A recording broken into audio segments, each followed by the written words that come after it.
Les faits se sont déroulés ce matin. Les pompiers avaient été appelés parce qu'un homme ne donnait plus signe de vie. Ils ont frappé à sa porte, d'abord normalement, puis un peu plus fort. L'individu est alors sorti, vivant mais furieux. Les insultes ont fusé, une agression que les pompiers vivent malheureusement fréquemment. C'est souvent sous fond d'alcool.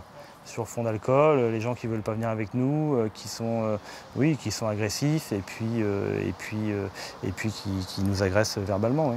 En réponse à ces agressions verbales et parfois physiques, les casernes de Rennes et de Saint-Malo se sont équipées de caméras.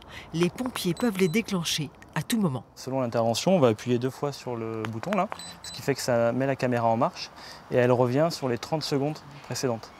Donc on a le contexte de l'intervention.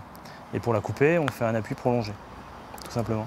Souvent, le simple fait d'allumer la caméra modifie le climat de l'intervention, comme si un voyant rouge s'allumait aussi dans l'esprit de l'agresseur. Le fait de déclencher la caméra, ou en tout cas de prévenir qu'on va la déclencher, apaise dans 80% des cas cette situation de tension. Et puis si malgré tout la personne continue à invectiver mon collègue ou à être sur une agression physique, eh bien, il y aura une preuve tangible de cette agression qui pourra être portée à la connaissance du juge. Crachats, insultes, coups, détérioration du matériel. En France, 1462 agressions ont été signalées à l'Office national des violences faites aux pompiers, dont une trentaine en Ille-et-Vilaine.